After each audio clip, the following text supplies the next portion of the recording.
నమస్కారం ETV news కు స్వాగతం. ముందుగా ముఖ్యాంశాలు. లోక్సభ ఆమోదం పొందిన యాంటీ పేపర్ లీక్ బిల్లు. విద్యార్థులపై పిల్లెట్ గన్ కాల్పులకు అమిత్ షా క్షమాపణ చెప్పాలన్న రాహుల్.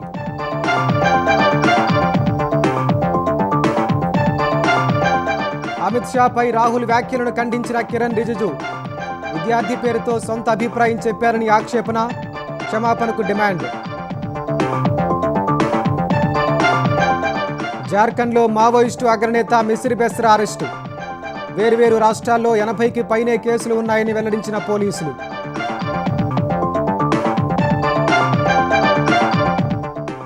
తెలంగాణలో ఎస్ఐఆర్ వెనుక దురుద్దేశం ఉందన్న కాంగ్రెస్. అర్హులైన వారి ఓట్లు తొలగించేందుకు కుట్ర జరుగుతోందని టీపీసీసీ ఆరోపణలు.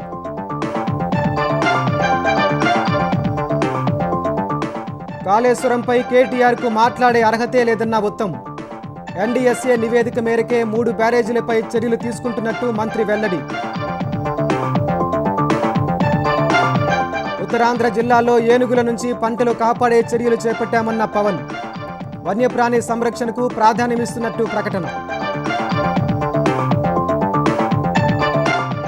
కర్నూలుకు త్వరలోనే హైకోర్టు బెంచ్ వస్తుందన్న మంత్రి టీజీ భరత్.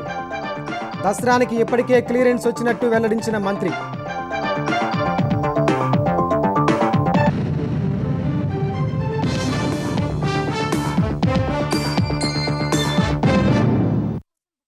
పబ్లిక్ పరీక్షల ప్రశ్నాపత్రాల లీకేజీలను అరికట్టడం సహా అక్రమాలకు పాల్పడే వారిని కఠినంగా శిక్షించడమే లక్ష్యంగా కేంద్రం తీసుకొచ్చిన చట్ట సవరణ బిల్లును లోక్సభ ఆమోదించింది. మూజువాని ఓటు ద్వారా ఆమోదం తెలిపింది. ఈ సందర్భంగా విపక్షాలు ప్రతిపాదించిన సవరణలు వీగిపోయినట్లు స్పీకర్ ప్రకటించారు. అంతకుముందు బిల్లుపై సుదీర్ఘంగా జరిగిన చర్చకు సమాధానం చెప్పిన కేంద్ర మంత్రి జితేంద్ర సింగ్ విపక్షాలు చేసిన ఆరోపణలను తోసిపుచ్చారు. 150 సార్లు పేపర్లు లీక్ అయ్యాయని ప్రియాంక గాంధీ ఆరోపించారన్న జితేంద్ర సింగ్ అన్నిసార్లు పేపర్ లీక్ అయ్యాయనేందుకు ఎలాంటి ఆధారాలు లేవని స్పష్టం చేశారు. 150 సార్లు లీక్ వల్ల 750 కోట్ల మంది విద్యార్థులపై ప్రభావం పడిందని ప్రియాంక వ్యాఖ్యానించారని జితేంద్ర సింగ్ ఎద్దేవా చేశారు. దేశ జనాభాను ప్రపంచ జనాభాతో పోల్చి ప్రియాంక చెప్పారని పేర్కొన్నారు. ఇదే సమయంలో రాహుల్ గాంధీ పైన విమర్శలు చేసిన జితేంద్ర సింగ్ పార్లమెంటరీ ప్రాథమిక విధానాలు కూడా విపక్ష నేతకు తెలియదా అని మండిపడ్డారు. ప్రధాని ఇంటి వద్ద ఆందోళన చేయడం దేనికి సంకేతమని ప్రశ్నించిన జితేంద్ర సింగ్ మరో దారి లేకే పోలీసులు కాంగ్రెస్ నేతలను తరలించారని పేర్కొన్నారు.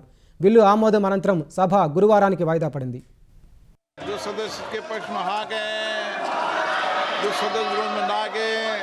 मेरे विचार में निर्णय हाँ वालों के पक्ष हुआ। खंड 2 से 5 विधेयकांग बना। प्रश्न ये कि खंड 1 अधिनियम सूत्र और विधेयक का पूरा नाम विधेयकांग बने। जो सदस्य के पक्ष में हाँ गए, जो सदस्य विरोध में ना गए, मेरे विचार में निर्णय हाँ वालों के पक्ष हुआ। खंड 1 अधिनियम सूत्र और विधेयक का पूरा नाम विधेयकांग बने। मंत्री जी अब प्रस्ताव करें कि विधेयक को पारित किया जाए।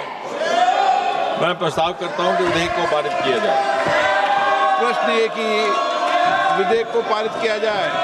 जो सदस्य इसके पक्ष में हाँ गए, जो सदस्य विरोध में ना गए, मेरे विचार में निर्णय हाँ वालों के पक्ष में प्रस्ताव स्वीकृत हुआ और विधेयक पारित हुआ।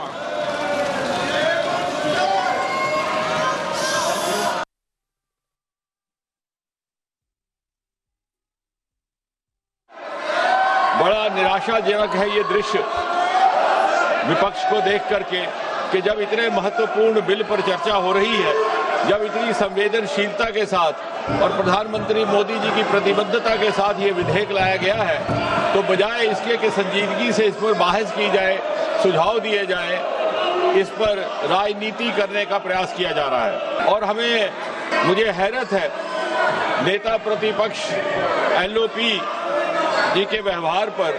उन्होंने जिन अपशब्दों का इस्तेमाल किया वो अनपार्लियामेंट्री तो है ही है, बल्कि इतना अनपार्लियामेंट्री एक्सप्रेशन है वो, मैं अपने बुक से नहीं बोलूंगा कि यदि कोई व्यक्ति या माननीय सदस्य अपने आप को भी इडियट समझे तो वो नहीं कह सकता, सदन के बाहर जाकर के कह सकता, उसमें नहीं कह सकता।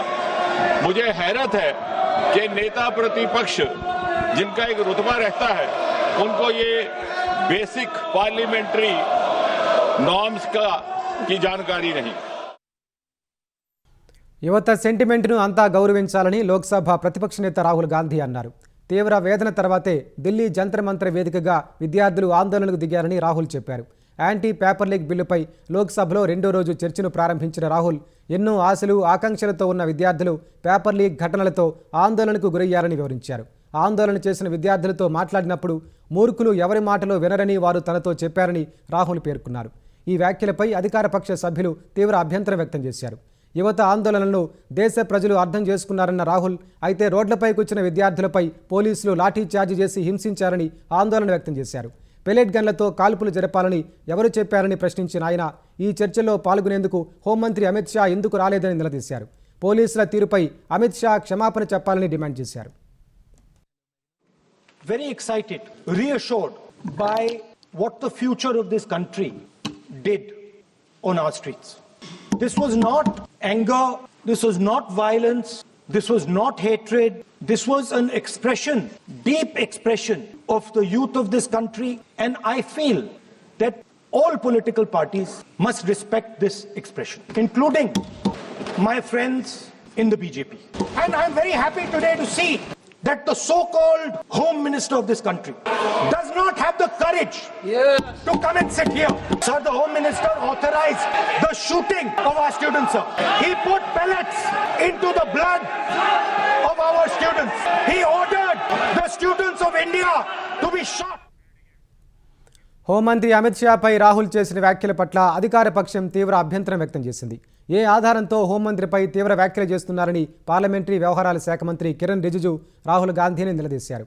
అంతకుముందు విద్యార్థి పేరుతో అన్పార్లమెంటరీ పదాన్ని రాహుల్ వాడారని మండిపడ్డారు. ఎంపీలపై రాహుల్ అభిప్రాయాన్ని విద్యార్థిని పేరుతో వ్యక్తం చేశారని విమర్శించారు. ఇందుకు రాహుల్ గాంధీ క్షమాపణలు చెప్పాలని డిమాండ్ చేశారు.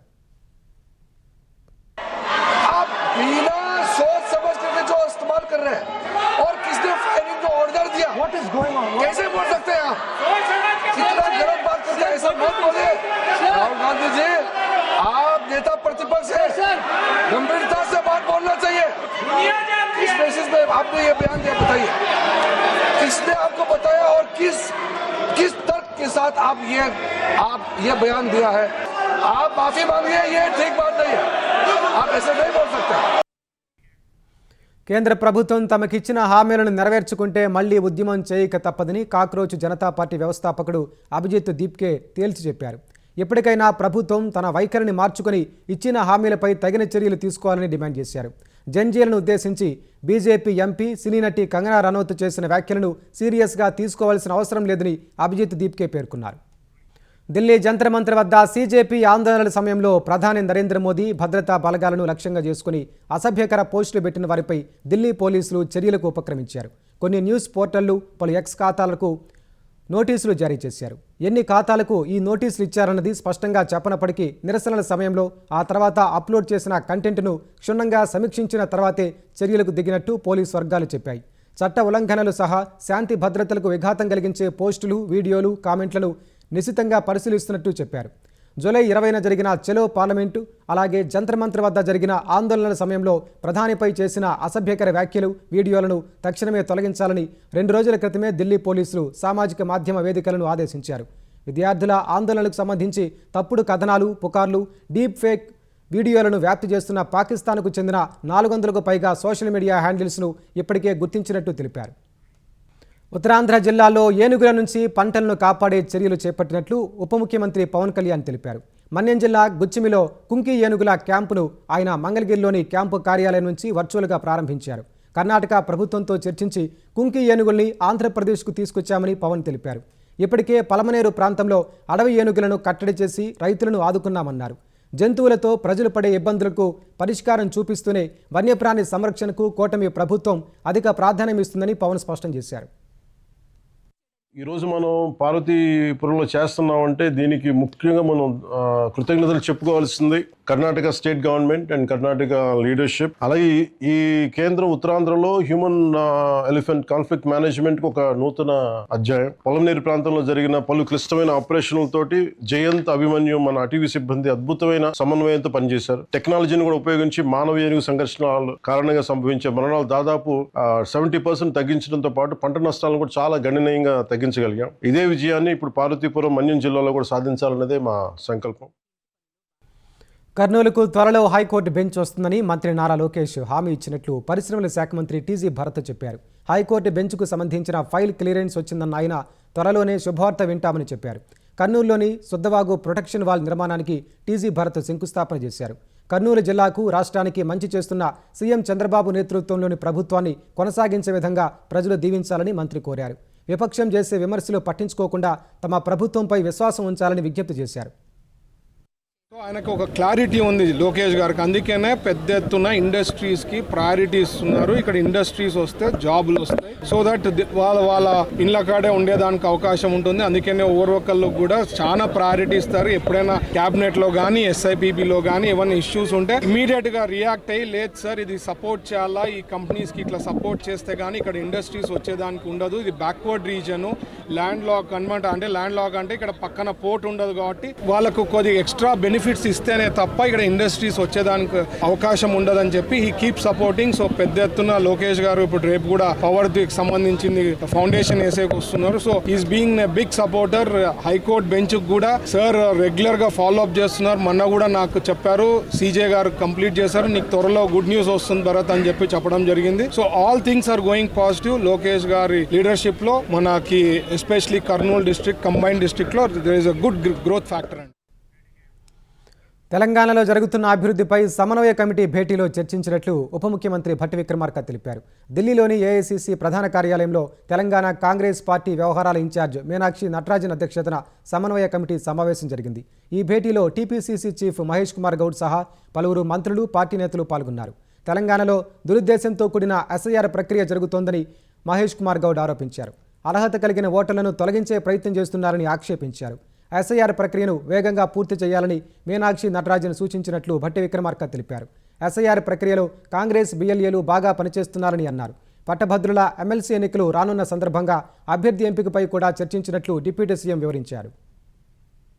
ఆ ఓటు హక్కుని ప్రతి పౌరుడికి అందించే ప్రక్రియలో భాగంగా ఎస్ఐఆర్లో జరుగుతున్నటువంటి విధానంలో తెలంగాణ రాష్ట్రంలో బిఎల్ఏస్, కాంగ్రెస్ పార్టీ నియమించినటువంటి బిఎల్ఏస్ చాలా బాగా పనిచేస్తూ ఉన్నారు. వారు చేసినటువంటి పని విధానాన్ని కూడా ఈరోజు అఖిల భారత కాంగ్రెస్ కమిటీ ఆధ్వర్యంలో రివ్యూ చేయటం జరిగింది. ప్రధానంగా గ్రాడ్యుయేట్స్ ఓటర్స్ ఎన్రోల్మెంట్ గురించి, అట్లాగే గ్రాడ్యుయేట్స్ నుంచి ఔత్సాహికులు పోటీ చేయాలనుకున్నటువంటి కాంగ్రెస్ పార్టీ తరఫు నుంచి పోటీ చేయాలనుకున్న ఔత్సాహికుల గురించి కూడా ఏ రకమైనటువంటి విధానపరమైన నిర్ణయాలు తీసుకోవాలనే దాని మీద కూడా మార్గదర్శకత్వం చేయడం జరిగింది. కాళేశ్వరం ప్రాజెక్టుపై బీఆర్ఎస్ కార్యనిర్వాహక అధ్యక్షుడు కేటీఆర్ మాట్లాడడం సిగ్గుచేటని తెలంగాణ నీటిపారుదల శాఖ మంత్రి ఉత్తమ్ కుమార్ రెడ్డి విమర్శించారు. ప్రాజెక్టును వారు సరిగా నిర్మించి ఉంటే ఇప్పుడు సమస్య వచ్చేదే కాదని మండిపడ్డారు. ఢిల్లీ పర్యటనలో ఉన్న మంత్రి ఉత్తమ్ 3 బ్యారేజీలపై ఎన్డీఎస్ఏ నివేదిక మేరకే చర్యలు తీసుకుంటున్నామని ఆయన పేర్కొన్నారు. రూల్స్ ప్రకారం, పద్ధతి ప్రకారమే ముందుకు పోతున్నాము. మాకు ఎటువంటి రాజకీయ దురుద్దేశం లేదు. భారత ప్రభుత్వం యొక్క నిపుణులతో మాట్లాడుతున్నాం. వాళ్ళు లిఖిత పూర్వకంగా మాకు ఇచ్చిన సలహా మేరకు ముందుకు పోతున్నాము. ఆ 3 బ్యారేజెస్లు టెస్టింగ్ చేసి టెస్టింగ్ కూడా పూర్తి చేస్తున్నాం. ఐఐటి బాంబే అండ్ ఆఫ్రి ఇండియాతో దాన్ని రిహాబిలిటేషన్ వర్క్స్ డిజైన్ చేయించి పనులు మొదలుపెట్టి ఎంత తొందరగా వీలైతే తొందరగా బ్యారేజెస్ పనులు తీసుకొస్తాం. నీళ్లు ఇవ్వడానికి మేము అన్ని విధాలుగా సర్వశక్తులు ప్రయత్నం చేస్తున్నాము. అసలు మీ హయాంలోనే కూలిపోయింది, మీరు సరిగ్గా కడితేవని ప్రాబ్లం కాదు కదా. అసలు నాసిరకం ఎవరు కట్టమన్నారు? బ్యారేజీలో 2-3 టీఎంసీ స్టోరేజ్ చేయాల్సిందే 10 టీఎంసీ స్టోరేజ్ చేసి ఎవరు చెప్పిన? వాళ్ళకి కూలిపోవడానికి కారణం వాళ్ళే. వాళ్ళు ప్రశ్నించడం ఇది విడ్డూరంగా వింతగా ఉంది. నేను మళ్ళీ ఎన్డీఎస్ఏతో మాట్లాడి తదుపరి చర్యలు తీసుకుంటాం. పాక్ ఆక్రమిత కశ్మీర్లో రక్తపాతం ఏరులై పారుతోంది. శాంతియుతంగా నిరసన తెలుపుతున్న పీఓకే ప్రజలపైనే పాకిస్తాన్ సైన్యం నరమేధానికి తెగబడుతోంది. గత 2 రోజుల్లో రావల్కోట్, మీర్పూర్ ప్రాంతాల్లో పాక్ సైన్యం జరిపిన విచక్షణారహిత కాల్పుల్లో 32 మంది నిరసనకారులు ప్రాణాలు కోల్పోయారు. జూన్ 5 నుంచి ఇప్పటి వరకు ఈ ఘర్షణల్లో మృతుల సంఖ్య 90 దాటింది. పాక్ ప్రభుత్వం సాగిస్తున్న మానవ హక్కుల ఉల్లంఘన, నిర్బంధాలకు వ్యతిరేకంగా జాయింట్ అవామీ యాక్షన్ కమిటీ ఆధ్వర్యంలో స్థానిక ప్రజలు వేలాదిగా వీధుల్లోకి వచ్చి శాంతియుత నిరసన తెలుపుతున్నారు. ఈ ఉద్యమాన్ని అణచివేసేందుకు పాక్ సైన్యం టియర్ గ్యాస్ షెల్స్, తుపాకులతో విరుచుకుపడుతోంది. మృతదేహాలు, ధ్వంసమైన వాహనాలు వీధుల నిండా పడి ఉన్న దృశ్యాలు వైరల్గా మారాయి. మృతదేహాలను సైనిక వాహనాల్లో తరలిస్తూ పాక్ దళాలు తమ రాక్షసత్వాన్ని ప్రదర్శిస్తున్నాయి. నిషేధిత అవామీ యాక్షన్ కమిటీకి చెందిన యువ కార్యకర్తలే లక్ష్యంగా ఈ దాడులు జరుగుతున్నాయి. పీఓకేలోని నిరసనకారులపై సైన్యం సాగిస్తున్న నరమేధాన్ని పాకిస్తాన్ రక్షణ మంత్రి ఖావాజా ఆసిఫ్ సమర్థించుకున్నారు. పీఓకేలోని ప్రభుత్వ వ్యతిరేకులు కూడా భారతీయుల మాదిరిగా తమకు శత్రువులేనని, వారిని అణచివేయడం సరైన పనేనంటూ తీవ్ర వ్యాఖ్యలు చేశారు. సరిహద్దుల్లో భారత సైనికులు తమ బలగాలపై ఎలా దాడులు చేస్తారో పీఓకేలోని నిరసనకారులు కూడా తమ భద్రతా దళాలపై దాడి చేస్తున్నారని చెప్పుకొచ్చారు. ప్రభుత్వ ఆస్తులను ధ్వంసం చేస్తూ భద్రతా సిబ్బందిని లక్ష్యంగా చేసుకుంటున్న వారిని పౌరులుగా చూడలేమన్నారు. పీఓకేలోని రావల్కోట్ ప్రాంతంలో కొత్తగా హింస చెలరేగిన వేళ ఖావాజా వ్యాఖ్యలు ప్రాధాన్యం సంతరించుకున్నాయి. అక్కడ గత 2 రోజుల్లో పాకిస్తానీ సైన్యం 32 మంది కాశ్మీరీ నిరసనకారుల్ని దారుణంగా హతమార్చింది. జూన్ 5 నుంచి ఇప్పటి వరకు 90 మందికి పైగా ప్రాణాలు కోల్పోయారు. మీర్పూర్ నగరంలో రోడ్లపైనే పౌరులపై కాల్పులు జరిపి మృతదేహాలను వాహనాల్లో ఎక్కించుకుని తరలించారు. మృతుల్లో ఎక్కువ మంది జాయింట్ అవామీ యాక్షన్ కమిటీ కార్యకర్తలే ఉన్నారు. నల్ల సముద్రంలో రష్యా, ఉక్రెయిన్ మధ్య భీకర దాడులు జరుగుతున్న వేళ 13 మంది భారతీయ నావికులు అక్కడ చిక్కుకుపోయారు. ఉక్రెయిన్లోని చోర్నోమోక్స్ ఓడరే వద్ద చిక్కుకున్న ఎంవి అమీర్-1 కార్గో నౌకలో మొత్తం 15 మంది ఉండగా అందులో 13 మంది భారతీయులే ఉన్నట్లు జాతీయ మీడియా తెలిపింది. రష్యా అనేకసార్లు ఈ పోర్టుపై క్షిపణులు, డ్రోన్లతో దాడులు చేసింది. చుట్టుపక్కల ప్రాంతంలో పేలుళ్లు, దట్టమైన పొగలు అలుముకున్న దృశ్యాల్ని భారత నావికులు వీడియోలు కూడా తీశారు. ఏ క్షణం ఏ క్షిపణి వచ్చి నౌకను తాకుతుందోనన్న భయంతో భారతీయ నావికులు ప్రాణాలు అరచేతిలో పట్టుకుని బిక్కుబిక్కుమంటూ కాలం వెళ్లదీస్తున్నారు. ఇప్పటికే ఎంవి ఓమోర్ ఫీ అనే నౌకపై నల్ల సముద్రంలో జరిగిన దాడిలో ఒక భారతీయుడు మృతి చెందారు. ఒడిశా పోర్టులో జరిగిన దాడిలో గల్లంతైన 2 భారతీయులు ఆచూకీ ఇంకా లభ్యం కాలేదు. ఈ పరిస్థితిపై ఉక్రెయిన్లోని భారత రాయబార కార్యాలయం స్పందించింది. ఎంవి అమీర్-1 నౌకలోని భారతీయుల రక్షణకు ప్రాధాన్యమిస్తున్నామని, సురక్షితంగా బయటకు తీసుకొచ్చేందుకు సంబంధిత అధికారులతో సంప్రదింపులు జరుపుతున్నామని తెలిపింది. పశ్చిమాసియాలో ఉద్రిక్తతలపై భారత్ ఆందోళన వ్యక్తం చేసింది. హర్ముజ్ జలసంధిలో వాణిజ్య నౌకలపై దాడులను ఐరాస వేదికగా భారత్ ఖండించింది. దాడులు నిలిపివేసి అంతర్జాతీయ జలమార్గాల్లో స్వేచ్ఛాయుత నౌకాయానాన్ని పునరుద్ధరించాలని స్పష్టం చేసింది.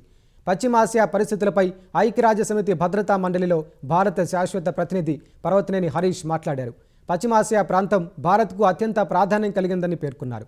ఈ నెల హర్ముజ్ జలసంధి గుండా ప్రయాణిస్తున్న GFS Galaxy, MTI Bahia, MT Mombasa నౌకలపై దాడులు జరిగాయన్నారు. ఈ దాడుల్లో పలువురు భారతీయులు గాయపడ్డారని, ఒకరు ప్రాణాలు కోల్పోయినట్లు చెప్పారు. వాణిజ్య నౌకలు, పౌర మౌలిక వసతులపై దాడులు తక్షణమే ఆగాలని పేర్కొన్నారు.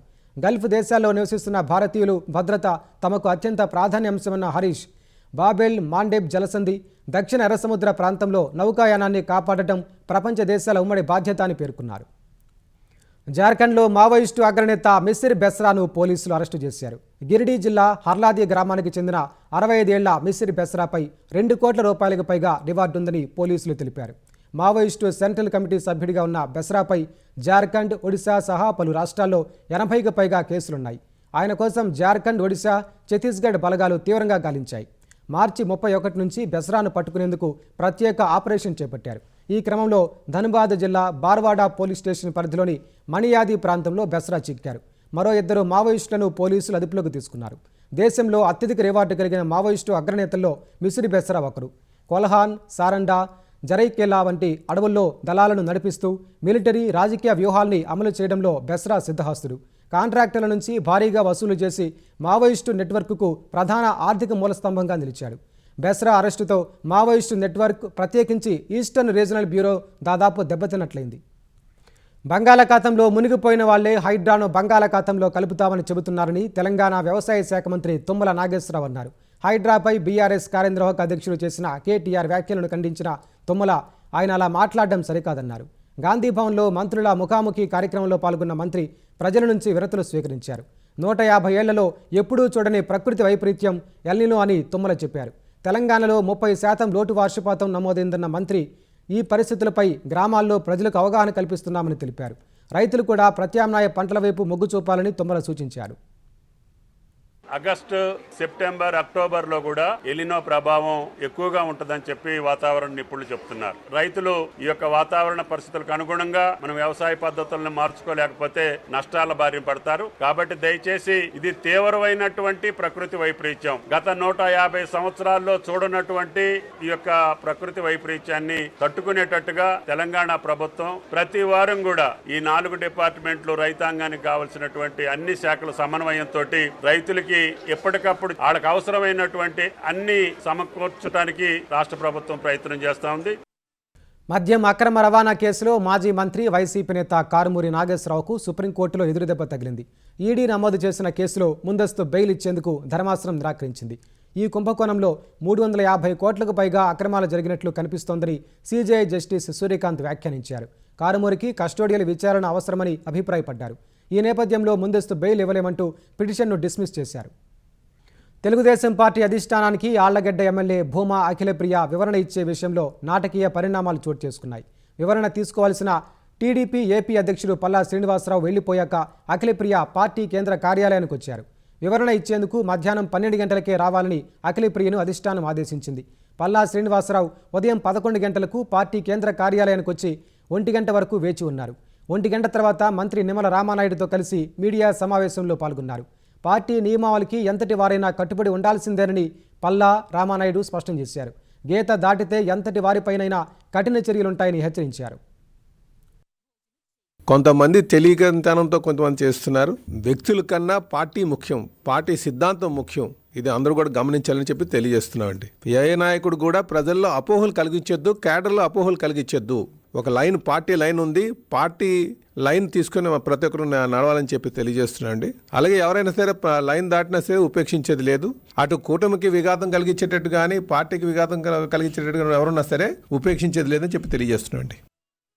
వర్జీనియా పొగాకుకు గిట్టుబాటు ధర కల్పించాలనే డిమాండ్తో ప్రకాశం జిల్లా రైతులు రోడ్డెక్కారు. ముదిగొండ బ్రిడ్జి, టంగుటూరు టోల్గేట్ వద్ద హైవే దిగ్బంధనం చేశారు. టంగుటూరు టోల్ ప్లాజా వద్ద పొగాకు రైతులు, రైతు సంఘాల నాయకులు సంయుక్త కిసాన్ మోర్చా ఆధ్వర్యంలో బైఠాయించారు. రైతుల రాస్తారోకోతో జాతీయ రహదారిపై ఇరువైపులా వాహనాలు నిలిచిపోయాయి. కిలో పొగాకు పండించడానికి సుమారు 250 రూపాయల వరకు ఖర్చవుతోందని, ప్రస్తుతం కిలోకు 160 నుంచి 165 రూపాయలు మాత్రమే చెల్లిస్తున్నారని రైతులు చెబుతున్నారు. బోర్డులోనూ 200 రూపాయలకు మించి ధర దక్కడం లేదని ఆవేదన వ్యక్తం చేశారు. పెట్టుబడి కూడా రాని పరిస్థితి నెలకొందని తెలిపారు.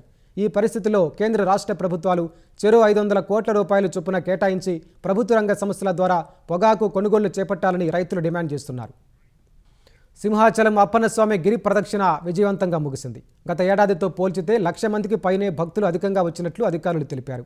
ఈ ఏడాది సుమారు 6 నుంచి 7 లక్షల మంది భక్తులు గిరి ప్రదక్షిణ చేసినట్టు తెలిపారు. తొలి పావంచి నుంచి సాగిన గిరి ప్రదక్షిణ కోసం యంత్రాంగం తీసుకున్న చర్యలపై భక్తులు సంతృప్తి వ్యక్తం చేశారు. 32 కిలోమీటర్ల మేర భక్తజనం కోసం స్థానికులు, ఎన్జీఓలు, అపార్ట్మెంట్ వాసులు అల్పాహారాలు, తాగునీరు, టీలు, టాబ్లెట్లు అందజేశారు. బంగాళాఖాతంలో వాయుగుండం ప్రభావంతో అల్లూరి జిల్లా ఏజెన్సీలో అత్యంత ఆహ్లాదకరమైన వాతావరణం కనిపిస్తోంది. సహజ సిద్ధంగా వీచే గాలి, మేఘాలను తాకే కొండలు వీక్షకులను ఆకట్టుకుంటున్నాయి. పాడేరు మండలం సప్పిపుట్టు కొండలను హోంమంత్రి అనిత, గిరిజన సంక్షేమ శాఖ మంత్రి సంధ్యారాణి పలువురు అధికారులతో కలిసి సందర్శించారు. సప్పిపుట్టు కొండలు సముద్ర మట్టానికి 3,500 అడుగుల ఎత్తులో ఉంటాయి. ఈ సుందర ప్రాంతాన్ని వీక్షించిన మంత్రులు తన్మయత్వం చెందారు. ఈగల్ టీం చీఫ్ రవికృష్ణ, ఇతర అధికారులు డప్పులు వాయిస్తూ గిరిజనులతో కలిసి నృత్యాలు చేశారు. ఇదే పర్యాటక ప్రపంచానికి కావలసిందని మంత్రులు కొనియాడారు. 2 ఏళ్ల పాలనలో పర్యాటక ప్రాంతాల అభివృద్ధికి ప్రభుత్వం ఎంతగానో సహాయం అందిస్తున్నట్లు మంత్రులు తెలిపారు. చాలా బాగుంది. ఇట్స్ నిజంగా వెరీ బ్లెస్డ్. ఒక రకంగా చెప్పాలంటే ఇక్కడికి రావటం అనేది మా అదృష్టం కింద మేము భావిస్తున్నాం. ఇక్కడున్న అమాయకమైన ప్రజలకి ఒక భరోసా కల్పించాలి, ఒక ధైర్యం కల్పించాలి. మా జీవితాలు ఇలాగే ఉండిపోవు, మా జీవితాల్లో కూడా మార్పు వస్తుంది అని. వాళ్ళ గ్రామంలో ఏ సమస్యలు ఉన్నాయో వాళ్ళు ఓపెన్ గా వచ్చి మాట్లాడుతున్నారు. ఇంతకన్నా ప్రజాస్వామ్యం ఏముంటుంది చెప్పండి.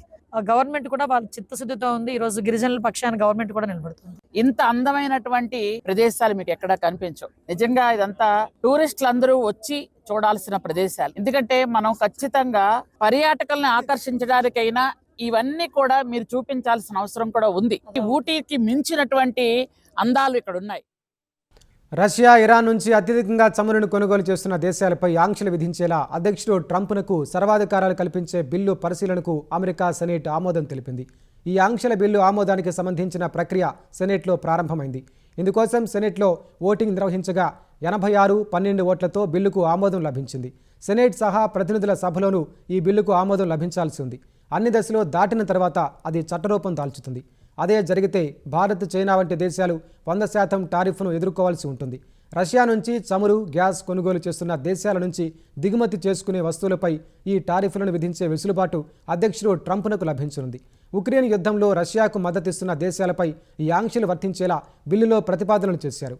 ఇంధన ఎగుమతులతో రష్యా ఆర్జిస్తున్న ఆదాయానికి గండి కొట్టేందుకు అమెరికా ఈ బిల్లును రూపొందించినట్లు తెలుస్తోంది. ఇరాన్పై ఇప్పటికే అమల్లో ఉన్న ఆంక్షలను పొడిగించేలా బిల్లులో ప్రతిపాదనలు చేశారు. ఉగ్రవాద సంస్థలకు సాయం చేస్తున్నారన్న ఆరోపణలపై ప్రముఖ మెసేజింగ్ యాప్ టెలిగ్రామ్ వ్యవస్థాపకుడు పావెల్ దురోవ్ను రష్యా అంతర్జాతీయ మోస్ట్ వాంటెడ్ జాబితాలో చేర్చింది. రష్యాలో విధ్వంసాలు, ఉగ్రదాడులు, సామూహిక హత్యలు, సైబర్ మోసాలకు పాల్పడేందుకు ఉక్రెయిన్ ఇంటెలిజెన్స్ ఏజెన్సీలు టెలిగ్రామ్లోని పలు ఛానళ్లను వాడుకున్నట్లు ఫెడరల్ సెక్యూరిటీ సర్వీస్ వెల్లడించింది. ఈ కారణంగా రష్యాలో భారీ ప్రాణనష్టం జరిగిందని, ఆ ఛానళ్లను తొలగించడంలో టెలిగ్రామ్ విఫలమైందని ఆరోపించింది. అయితే రష్యా అధికారులు తనపై క్రిమినల్ విచారణ ప్రారంభించారని పావెల్ దురోవ్ ఈ ఏడాది ప్రారంభంలోనే ప్రకటించారు. టెలిగ్రామ్ను నియంత్రించేందుకు కావాలనే సాకులు సృష్టిస్తున్నారని, గోప్యత, వాక్ స్వాతంత్ర్య హక్కులను అణచివేసే ప్రయత్నంలో భాగంగానే తప్పుడు ఆరోపణలు చేస్తున్నారని మండిపడ్డారు. ప్రియుడితో ఫోన్లో కబుర్లు చెప్పుకుంటుండగా ఏడుపుతో విసిగించాడని తన 3 ఏళ్ల కుమారుణ్ణి కన్న తల్లే గొంతు నిలిమి చంపిన దారుణ ఘటన ఉత్తరప్రదేశ్ మధురలో జరిగింది. ఈ కేసులో బాలుడి తండ్రి ఫిర్యాదు మేరకు ఆ కసాయి తల్లి 32 ఏళ్ల రుచి జందాల్ను పోలీసులు అరెస్టు చేశారు. జూన్ 28న చిన్నారిని హత్య చేసిన రుచి మందుల దుకాణం నడుపుతున్న తన భర్తకు ఫోన్ చేసి బాబు ఉన్నట్టుండి జబ్బు చేసి కింద పడినట్లు చెప్పింది. ముందు రోజు పోలియో చుక్కలు వేయడం వల్లే వికటించినట్లు నమ్మబలికింది. బాలుడు మృతి చెందాడని వైద్యులు చెప్పగా కుటుంబ సభ్యులు కూడా రుచి చెప్పిందే నిజమని నమ్మారు. అయితే తాజాగా మరోసారి తన ప్రియుడితో మాట్లాడిన రుచి బిడ్డ హత్య విషయాన్ని ప్రస్తావించింది. ఆమె మాటలను భర్త చాటుగా వినడంతో గుట్టు రట్టయింది. కాల్ డేటా పరిశీలించిన అనైతిక ప్రేమ వ్యవహారం బయటపడి రుచి జందాల కటకటాల పాలైంది.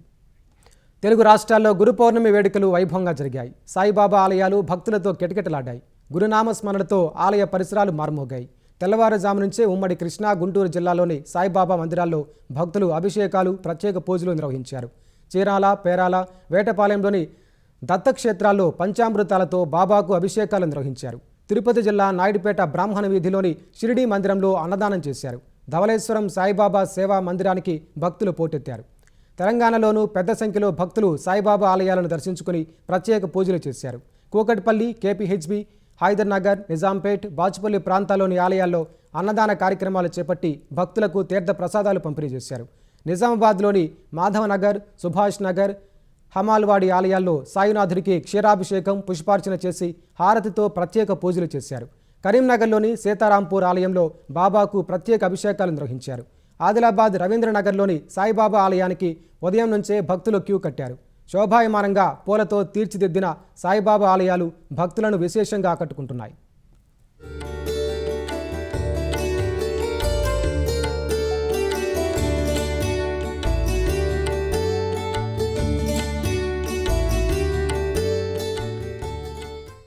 ముఖ్యాంశాలు మరోసారి. లోక్సభ ఆమోదం పొందిన యాంటీ పేపర్ లీక్ బిల్లు. విద్యార్థులపై పిల్లెట్ గన్ కాల్పులకు అమిత్ షా క్షమాపణ చెప్పాలన్న రాహుల్.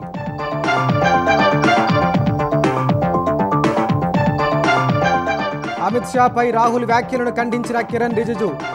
విద్యార్థి పేరుతో సొంత అభిప్రాయం చెప్పారని ఆక్షేపణ, క్షమాపణకు డిమాండ్. జార్ఖండ్లో మావోయిస్టు అగ్రనేత మిసిరి బెస్రా అరెస్టు. వేర్వేరు రాష్ట్రాల్లో 80కి పైనే కేసులు ఉన్నాయని వెల్లడించిన పోలీసులు.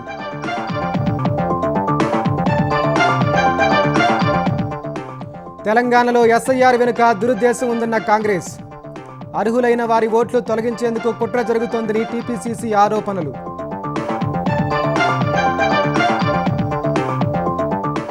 కాళేశ్వరంపై కేటీఆర్కు మాట్లాడే అర్హతే లేదన్న ఉత్తమ్. ఎన్డీఎస్ఏ నివేదిక మేరకే 3 బ్యారేజీలపై చర్యలు తీసుకుంటున్నట్టు మంత్రి వెల్లడి. ఉత్తరాంధ్ర జిల్లాలో ఏనుగుల నుంచి పంటలు కాపాడే చర్యలు చేపట్టామన్న పవన్. వన్యప్రాణి సంరక్షణకు ప్రాధాన్యమిస్తున్నట్టు ప్రకటన.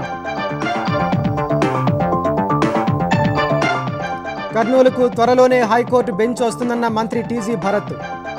దసరానికి ఇప్పటికే క్లియరెన్స్ వచ్చినట్టు వెల్లడించిన మంత్రి.